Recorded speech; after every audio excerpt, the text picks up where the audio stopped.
안녕하십니까.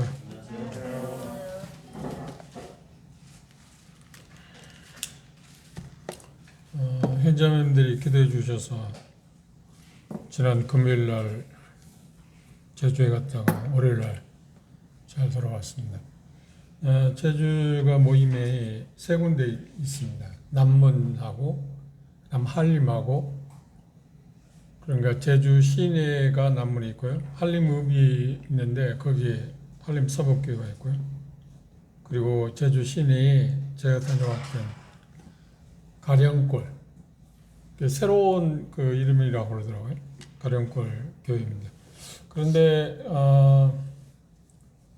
남문교회는 제가 들리지 못했는데 성도들이 각각 한 20명 정도 모인다고 그러더라고요. 한림도 한 20여 명, 가령골도 한 20여 명, 남문도 한 20여 명.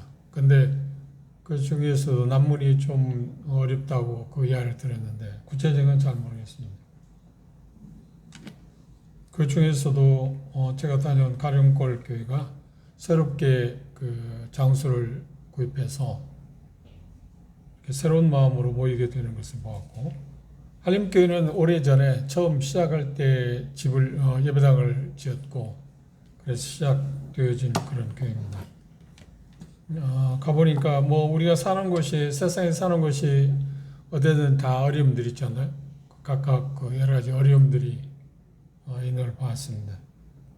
그런 가운데서 주님의 은혜를 베푸셔서 주어진 삶을 잘 살아가고 있는 것, 그것이 하나님께서 우리에게 주시는 은혜가 아닌가 그렇게 생각합니다. 다녀온 이야기는 좌우에 어떤 기회가 있으면 좀 이야기해야 될까 합니다. 오늘 야고보서 4장에 있는 말씀 보겠습니다.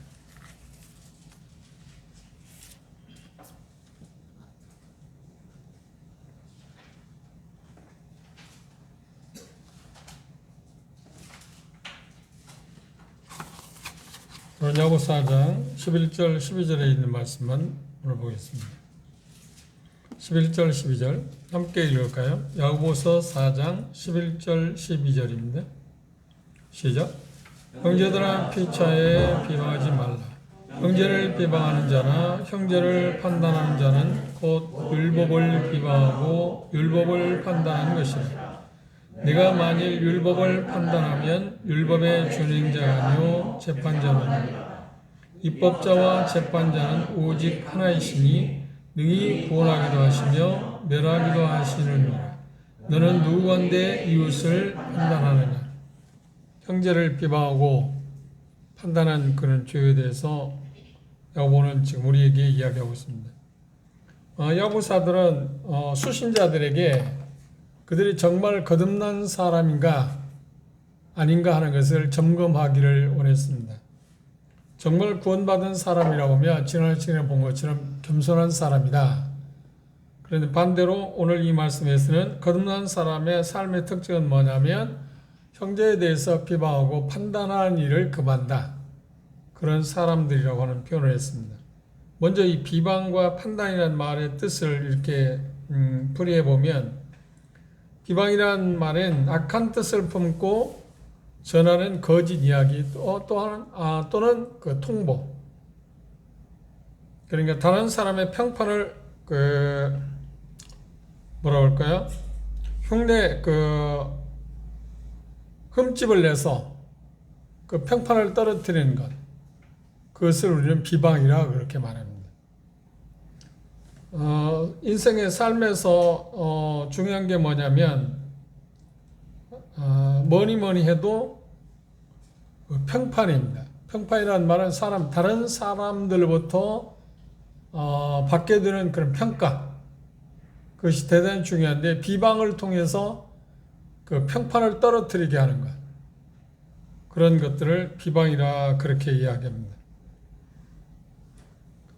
비방은 그냥 일종의 다른 사람의 어떤 것을 공격하고 인신공격한다든지 명예훼손을 한다든지 그런 것으로 끝나는 게 아니라 그 사람의 어떤 존엄성을 공격해서 그 사람으로 하여금 손상을 입게 해서 결국은 평판을 망가뜨리는 것, 그걸 비방이라 그렇게 말합니다. 그런데 우리 언뜻 생각할 때 비방이라고 하는 것을 생각하면 그렇게 대수롭지 않은 이야기라고 생각이 쉽습니다만, 성경에는 비방으로 말미암아서는 가지가지 그 폐해에 대해서 우리에게 이야기하고 있습니다. 비방은 생각보다 엄중한 죄입니다. 그러니까 무서운 죄라고 이야기할 수 있습니다. 비방이 얼마나 좋지 않은 것인가 하는 것을 생각해 볼 수 있습니다. 구약 성경의 레위기 9장 16절에도 보면 비방하지 말라, 이웃을 비방하지 말라고 언급을 했고요. 신약 성경은 여러 군데에서 그런 표현을 하고 있습니다. 그리고 경건한 사람의 표시에 대해서 시편 기자는 이렇게 말하고 있습니다. 한번 찾아볼까요?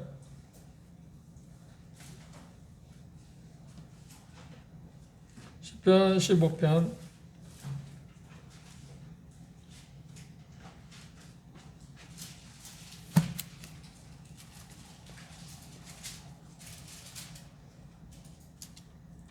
15편 3절 보십니다. 그 혀로 참소치 아니하며 그 벗에게 행악하지 아니하며 그 이웃을 해방치 아니하며, 해방이라고 말했습니다. 비방하지 않는다. 누가? 경건한 사람, 하나님을 경외하는 사람의 특징이 이웃을 해방하지 않는다, 비방하지 않는다고 이야기했습니다.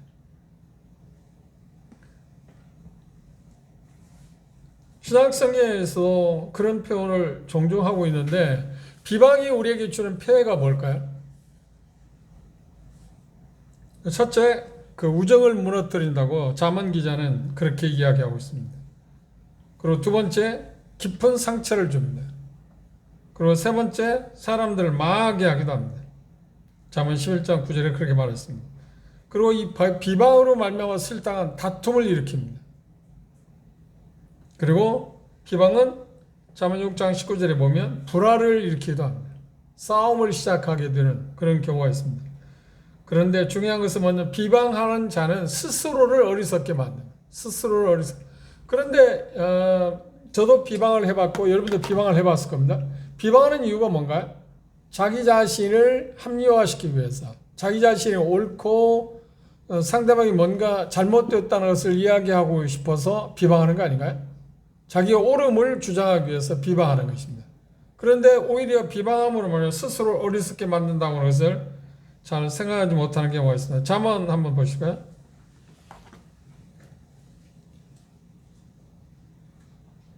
잠언 10장 18절 말씀 한번 찾아봅시다.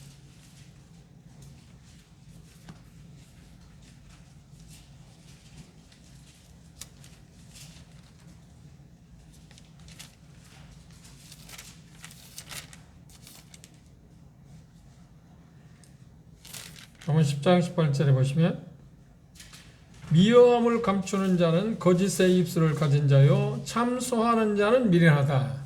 참소, 비방 같은 표현입니다. 그런데 가장 중요한 건 뭐냐면 비방, 참소하는 특징이 어디에서 나오냐면 사단이 그 일을 시작했습니다. 사단이 그 일을 시작했습니다.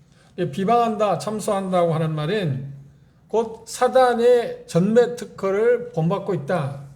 사단이 가장 사단다운 모습이 뭐냐? 비방하는 것입니다. 참소하는 자라고 표현을 했습니다. 이유가 뭘까요? 우리를 망가뜨리기 위해서.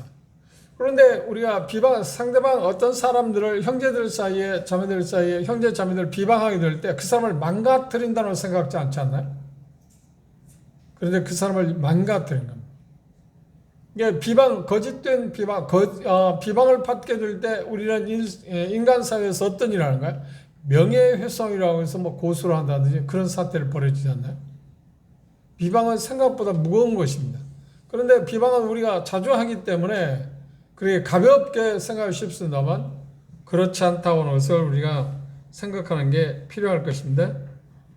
그런데 이 말씀해 보시면 비방이라고 하는 것을 서로 비방하지 말라고 했는데 그것은 뭐냐면 바로 자기 자신을 스스로 어리석게 하기 때문이죠. 그런데 비방한다, 참소한다고 하는 말하고 우리들이 어떤 형제 자매들이 잘못했을 때 그것을 판단한다, 아니면 그것에 책망한다, 그리고 그것을 드러낸다, 그거하고는 전혀 다른 것입니다.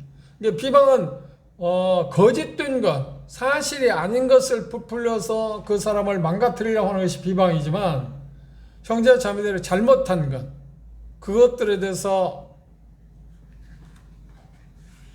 책망하고 평가하고 또 드러내고 하는 것은 비방과는 다른 겁니다. 그러니까 그것에 대해서 우리가 비방은 모두 나쁜 거다, 그렇게 생각하시면 안 됩니다. 마태복음의 7장에서 예수님이 그래서 그런 표현을 하시잖아요. 마태복음 7장 1절 이하의 말씀을 보겠습니다.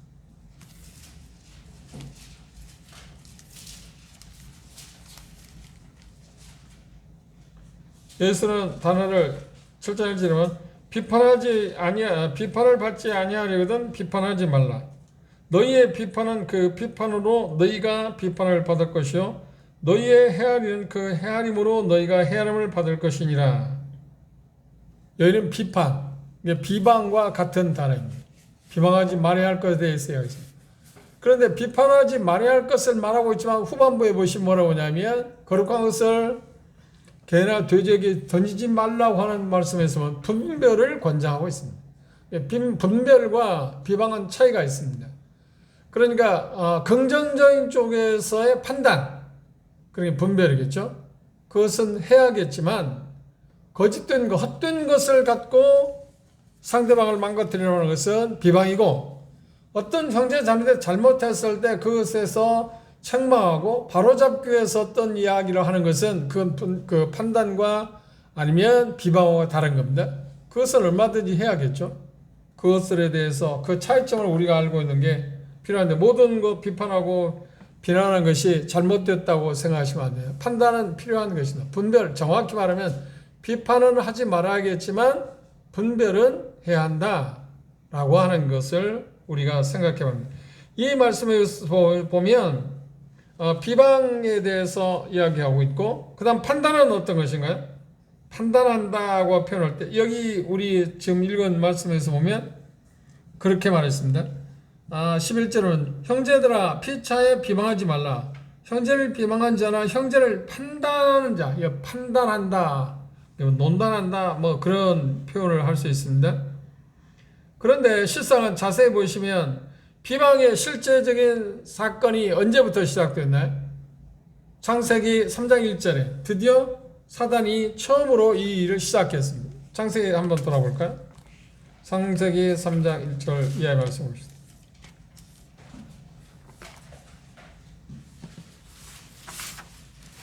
창세기 3장 1절을 보시면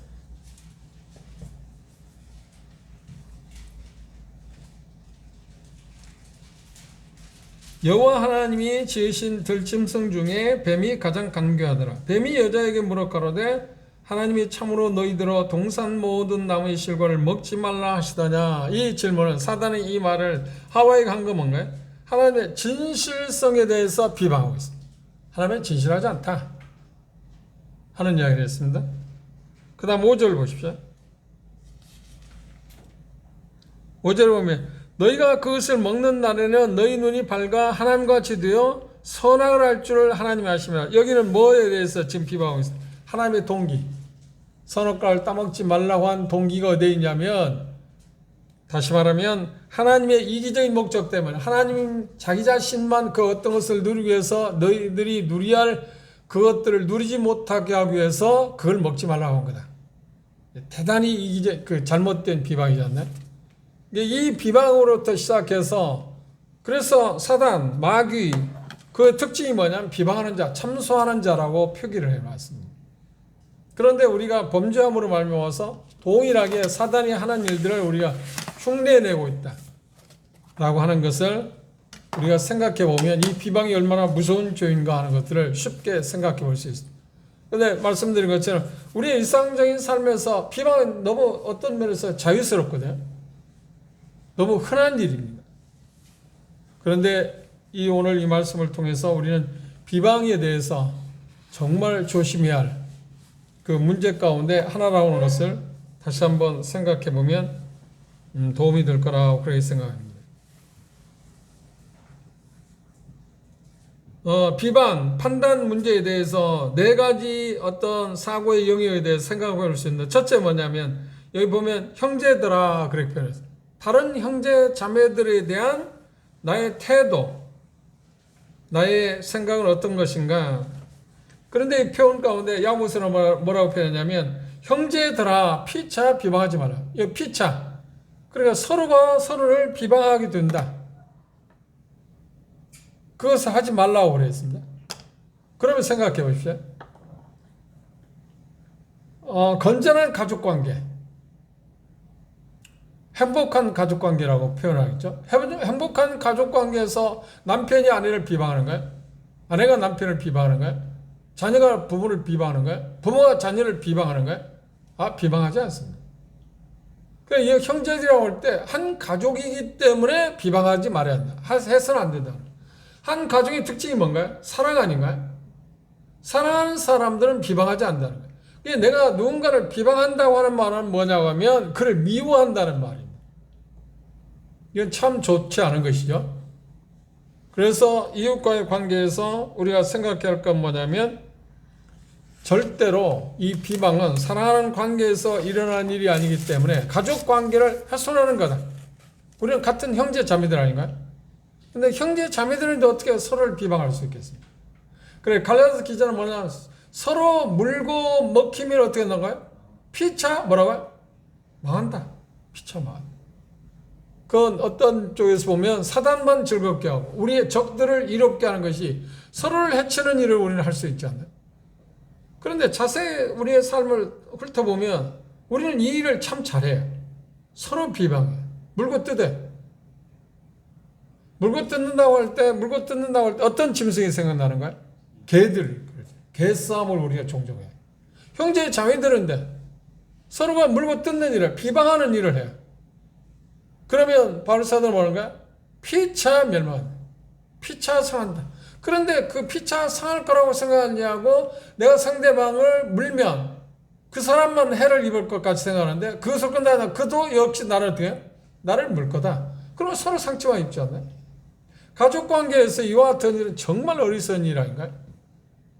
그래서 야고보서의 표현 가운데서 형제들아 피차 비방하지 마. 피차라는 말을 쓸 때 서로가 서로를 비방할 수 있다. 한쪽만 비방하고 어떤 쪽에서는 비방을 않는 게 아니라 우리의 관계 가운데서 어쩔 수 없이 연약함 때문에 비방할 수 있다. 근데 비방은 좋은 게 아니라고 하는 표현을 여기에서 지금 이야기합니다. 가족 관계에서는 서로를 사랑하고 지지하고 보호해 주는 것이지 비방하는 게 아니다. 그런데 베드로전서에 보면 여인들에게서 우리는 어떤가요? 어쩔 수 없이 비방을 받습니다. 여인들에서 믿지 않은 사람들에게서 우리들은 비방을 받습니다. 이유가 뭐예요? 옳은 삶을 살기 때문에 좋은 간증 때문에 우리는 비방을 받을 수 있습니다. 그렇다고 해도 여인들에게서는 우리가 비방을 받을 수 있지만 우리가 우리끼리 어떻게 형제가 형제를 비방할 수 있나요? 어떻게 참수할 수 있나요? 어떻게 판단할 수 있나요? 그런데 문제는 뭐라고요? 그게 우리 주변에서 자주 일어난다는 것. 그것을 우리는 쉽게 하고 있다는 겁니다. 이게 좋은 방법이 뭘까요? 이걸 줄일 수 있는 좋은 방법이 뭘까요? 우리가 1장 후반부에서 했는데 혀를 다스리는 것, 3장에서 얘기했는데 혀를 다스리는 게 필요합니다.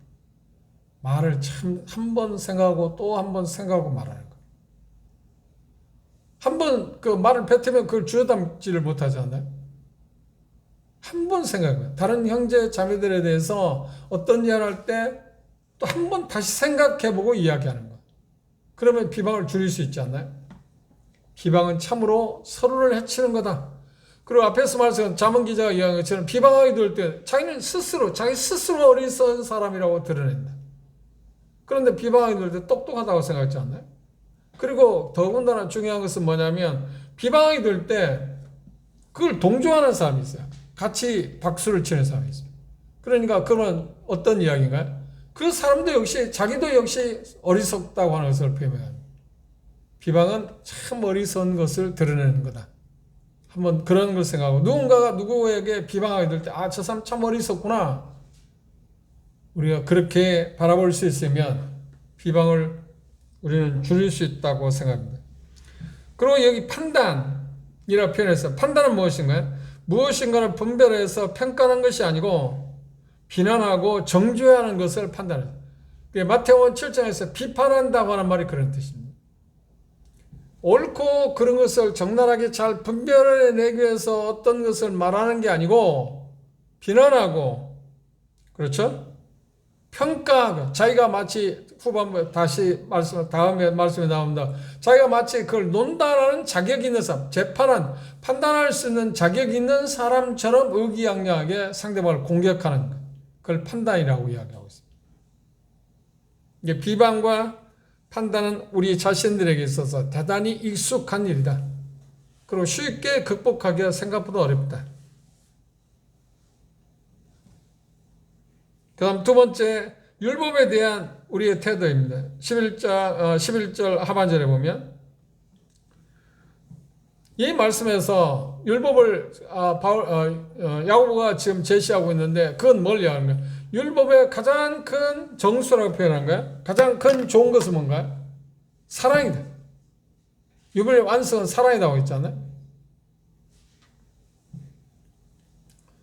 그런데 율법의 특징이, 율법이 구약성경에는 613가지가 나오는데 그 중에 긍정적인 것, 부정적인 것은 나눠져 있습니다.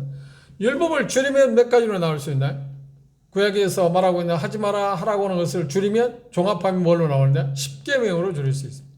10계명을 줄이면 무엇으로 줄일 수 있나요? 첫째, 하나님을 사랑하고, 두 번째, 이웃을 사랑하고 줄여줍니다. 첫 번째에서 네 번째 계명까지는 하나님에 대한 이야기라고 하면 다섯 번째부터 열 번째는 사람에 대한 이야기잖아요. 그런데 그걸 줄이면 뭔가요? 하나로 말하면 사랑하는 거. 하나님을 사랑하고 이웃을 사랑하는 거지. 그게 율법의 총체적인 것입니다. 전부라고 말할 수 있습니다. 그런데 여기 보면 비방하고 판단하면 곧 그건 뭐라고요? 율법의 어떤 혜택, 율법을 준행하는 것이 아니고 자기가 마치 율법을 만든 사람처럼, 여기 표현 가운데 그렇게 표현했습니다. 율법을 판단한 거다. 판단한 자는 곧 율법을 비방하고 율법을 판단한 것이라 그랬습니다. 그 말은 무슨 말인가요? 율법이 지향하는 것은 사랑인데 비방은 사랑과 반대되는 것이기 때문에 그걸 어긋나게 하는 거다. 범하는 것이라고 하는 표현을 이렇게 이야기했습니다. 우리가 조심스럽게 접근할 건 뭐냐면 사랑하게 되면, 비방과 판단을 금하게 되면 반대로 사랑한다는 말인데, 사랑하게 되면 사랑의 특징이 우리는 뭐라고 이야기하나요?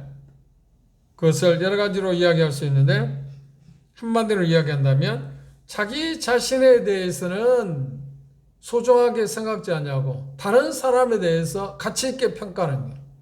그것에서부터 사랑이 시작됩니다. 그러나 비방과 판단은 어떤 것인가요? 자기를 크게 보고 상대방을 낮게 보는 것에 대해서 비방과 판단이 시작되지 않나요? 그러면 그 말은 곧 뭔가 다음에 나옵니다만 하나님과 대한 태도에서 자기가 하나님의 위치를 점한다. 하나님의 고유한 권한이 뭔가요? 그분의 주권입니다.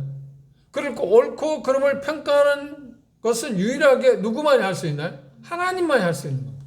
그런데 비난하고 비방하고 판단하는 것은 자기가 마치 하나님의 자리에 있다고 하는 것 같아요. 이거 참 무서운 일이잖아요. 그런데 우리가 비방하고 판단할 때 내가 하나님 자리에 있어 그렇게 생각하는 사람 없지 않나요? 그런데 야고보는 우리에게 그렇게 지금 이야기해요. 비방하고 다른 사람을 비방하고 판단하는 것은 자기가 곧 마치 하나님처럼 지금 행동하고 있다. 이건 참 무서운 죄잖아요. 죄의 근원은 뭔가요? 죄의 근원은 뭘까요? 자기가 하나님같이 되고 있는 거예요. 하나님이 하고자 하는, 하나님이 하는 일을 대응하는 것이 죄 아닌가요? 이번 제주에 갔을 때, 한 구도자를 만났습니다. 그런데 그 구도자가, 보육원의 김우민 자매님 지난번 2년 전인가 만났던 분인데 그분을 위해서 매일 기도해 왔답니다. 그래서 이번 방문에서 그분을 만날 수 있으면 좋겠다. 하나님 만나게 해달라고 그랬는데 뜻밖의 금요일 저녁에 그분은 지금 아내는 믿는 자매님이고요. 이분은 아직 믿지 않는 분입니다. 남편은 믿지 않는 분입니다. 그런데 금요일 저녁에 왔어요.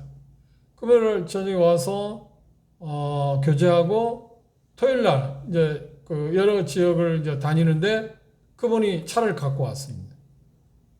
그런데 참 놀라운 것은 하나님께서 그분 안에서 일하는 가운데 놀라운 건 뭐냐면 처음 만나는 사람이잖아요. 나는 처음 만나는 사람이잖아요.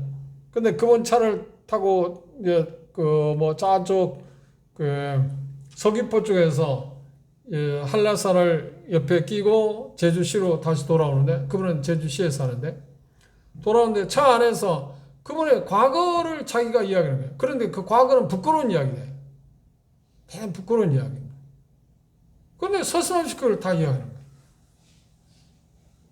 그거 참 말하기 어려운 거 아닌가? 좋은 이야기는 할 수 있어요. 그리고 부끄러운 이야기를 한다는 것은 그만큼 가깝게 생각하는 사람이 아니어서 그걸 이야기하기 어렵잖아요. 그런데 그분이 분수 없는 분도 아니고 대단히 똑똑한 분인데, 그 말은 뭔가요? 그분이 마음이 열려졌다는 거예요. 그 마음을 열게 하신 분이 누굴까요? 하나님 아닌가요? 그런데 그날 저녁에, 토요일 저녁에 자기 집에 초대해서 음식을 제공받았어요. 근데 음식 먹고 나서 잠시 죄가 무엇인가에 대해서 설명할 수 있는 기회를 가졌습니다. 기회를 갖고 이야기했습니다. 그래서 제가 그분에 물어봤어요. 죄가 뭐라고 생각하십니까?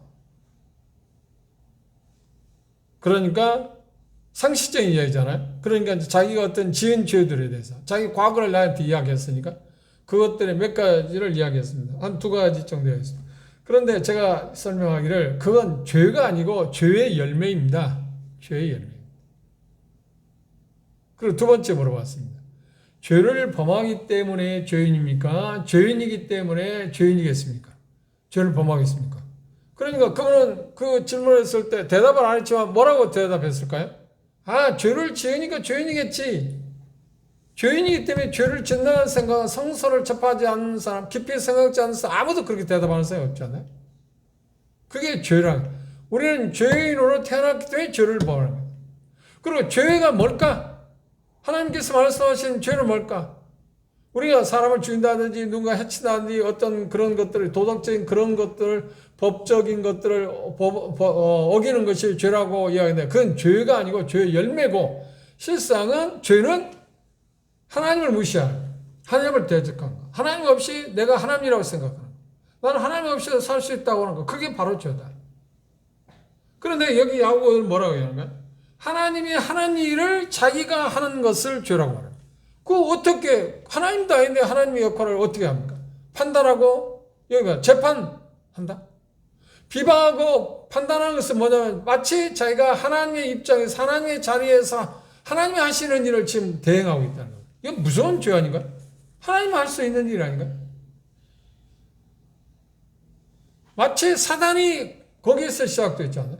나는 하나님같이 되겠다. 그 말은 뭘 말하는 거야? 하와에게 접근할 때 이걸 먹으면 네가 하나님같이 된다는 말은 거야. 선악을 네가 결정할 수 있을 거다. 비방과 판단이 네 고유의 권한에 있다. 그러니까 그걸 먹으면, 선악과를 먹게 되면 그런 권한이 부여되는데 왜 안 하려고? 얼마나 좋은 겁니까? 그리고 이미 하나님의 어떤 신실성에 대해서 의문점을 가졌지 않나요? 그런데 실상은 하와나 아담도 마찬가지로 모든 사람들이 가장 크게 생각하는 건 뭐냐면, 그렇죠, 숨어 있는 가운데 드러나고 더 높아지고 더 높아지면 어디까지 원하는 거예요? 어디에 이르기로 원해요? 마치 하나님이 되기로 원해요. 자기가 신이 되고자 하는 것입니다. 인간의 최대의 욕망은 신이 되고자 하는 거예요. 신이 된다는 말은 뭔가요? 자기 마음대로 어떤 것을 할 수 있겠네. 그리고 자기 기준에서 자기가 어떤 것을 논단할 수 있다. 그런 자격이 자기에 부여된다. 그게 신이 하는 일이 아닌가? 복과 저주를 자기가 내릴 수 있다든지. 비방과 판단은 바로 그 권한이 하나님에게 있는데, 입법자, 재판자는 하나님이신데 하나님을 대신해서 그 일을 하는 거랑 똑같기 때문에 이건 얼마나 무서운 죄인가요? 그런데 모두에서 말씀드렸지만 비방과 판단할 때 그건 사소한 거라고 생각하지 않나? 그런데 야고보는 그렇게 말해요. 하나님이 하는 일을 네가 지금 하고 있다. 감히 하나님이 하시는 일을 네가 할 수 있다고 생각하느냐? 이건 얼마나 무서운 일이냐? 그리고 야고보는 이렇게 지금 독자들을 향해서 우리에게도 그렇게 지금 도전하고 있어. 뭐라고 이야기하는가? 도대체 당신이 무슨 자격으로 자신이 다른 이들을 비난하고 정죄할 수 있다고 여기고 있는가? 하나님이 갖고 있는 하나님만이 사용하는 그 권한을 네가 어떻게 대응할 수 있다고 생각하는 거야? 이 어느 도당이잖아. 말도 안 되는 거죠. 근데 그 말도 안 되는 일을 우리는 비방과 판단을 통해서 수없이 그리고 쉽게 하고 있다. 이것이 얼마나 엄중한 죄인가를 지금 야고보는 수신자들이 우리에게 지금 상기시키고 있습니다. 그래서 우리는 이렇게 생각합니다. 누군가 비방할 때, 판단하게 될 때, 이건 하나님을 내가 지금 대신해서 하고 있다. 하나님의 역할을 내가 하고 있다. 감히 내가 하나님 자리에 있어요? 그래서 노마스 기자는, 바울사들은 노마 성도들에게 그런 표현을 했어. 노마서 10장 한번 볼까요?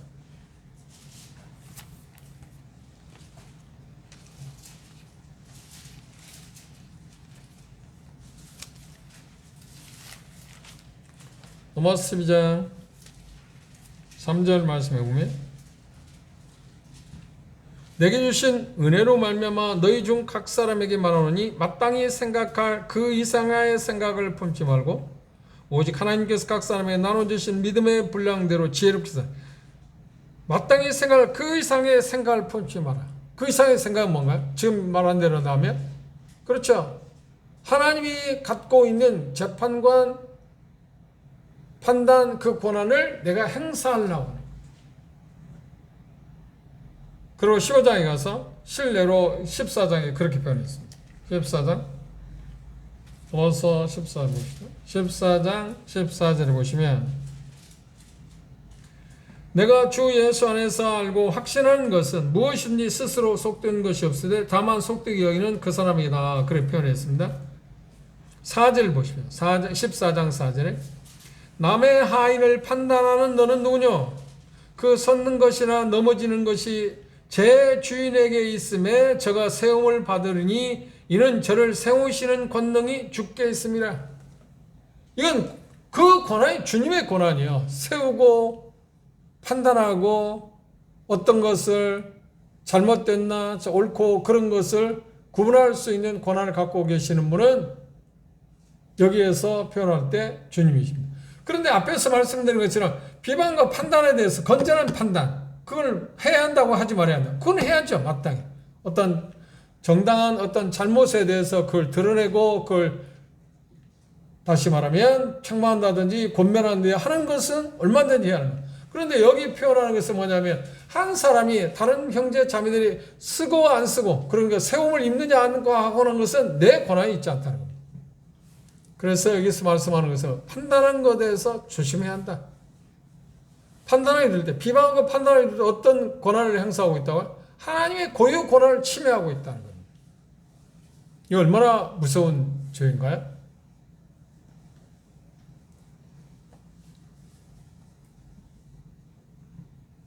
그래서 야고보 사도는 여기서 표현 가운데 궁극적인 죄는 뭐라고요? 하나님을 거스르는 행위입니다. 하나님의 고유 권한을 침해하는 것입니다. 결론적으로 비방과 판단이 참 간단한 것 같고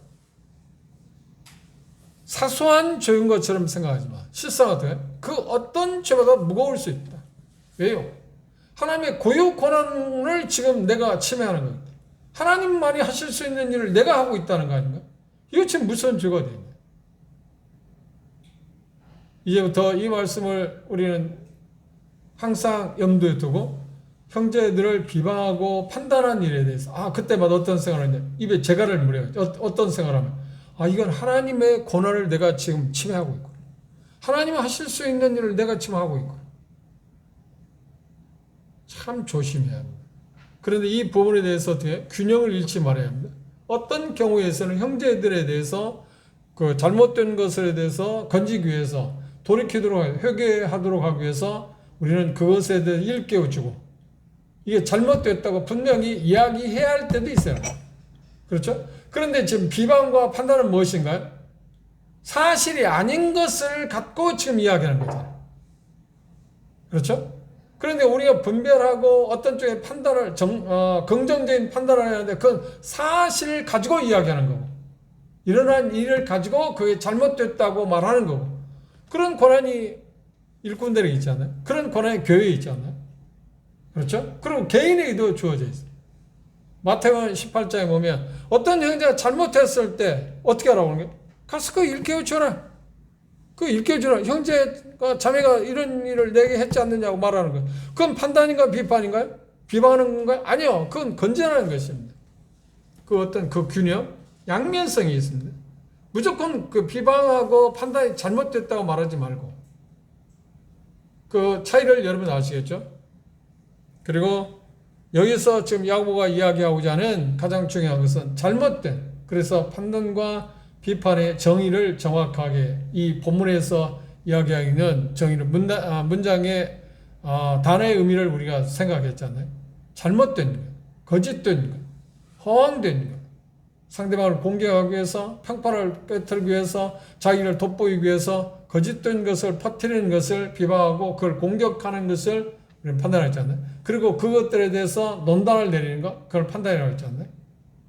잘못된 것입니다. 그건 부정적인 거고, 긍정적인 쪽에서는 우리는 얼마든지 합니다. 그런 부정적인 것들에 대한 이 비방 판단이 얼마나 큰 죄인가, 잘못된 것인가 하는 것을 생각해야 됩니다. 15, 16세기에 청교도에서 그리스도인들, 예수를 믿는 사람들의 가장 큰 죄악이라고 이야기하는 7가지 죄를 열거한 일이 있습니다. 그 중에 우리가 죄라고 생각하지 않는 탐욕, 그리고 탐심, 뭐 그런 것들을 가장 큰 죄, 교만, 그리고 염려, 그런 7가지 죄목을 이야기했는데 그 죄목 가운데 이 비방과 판단은 들어있지 않습니다. 그런데 생각보다도 그 죄들보다 이게 무거울 수도 있습니다. 이유가 뭐라고요? 하나님의 고유 권한을 침해하는 얘기입니다. 그래서 다시 한번 비방하고 판단할 때, 그게 생각이 들 때마다 비방할 때, 내가 이 하나님의 고유 권한을 내가 침해. 지금 마치 내가 하나님처럼 행사하고 있다. 이건 말도 안 되는 일이잖아요. 그 일을 지금 말씀해 보니까 어때요? 저도 많이 했고, 여러분도 많이 했잖아요. 그래서 그걸 줄일 수 있는 방법이 뭔가요? 혀를 다스리는 겁니다. 우리가 그때 이미 공부한 것처럼 하나님께서 내 입에 파수꾼을 세워달라. 그 말을 줄이는 게 대단히 중요해요. 말을 많이 하면 틀림없이 실수가 많습니다. 그래서 조심하는 것. 그게 이 함정에, 이 죄에 빠지지 않을 수 있는 방법 가운데 하나일 수 있다 하는 것을 생각해요. 이 얼마나 무거운 것인가를 생각해요. 다음 시간에 우리는 13절부터 17절에 있는 말씀 뭐지? 주의 뜻이면, 그러니까 쉬운 말로 하면 하나님의 뜻에 응답하는, 이것에 대해서도 우리는 양면성을 잊어서는 안 돼요. 어떤 계획을 세우지 말라는 게 아니라 하나님의 뜻이 없는 가운데 자기 마음대로 어떤 계획을 세우는 그런 부분에 대해서 우리에게 경고하고 있습니다. 그런 부분들을 우리가 다음 시간에 생각해 보도록 하겠습니다. 기도하고 마치겠습니다.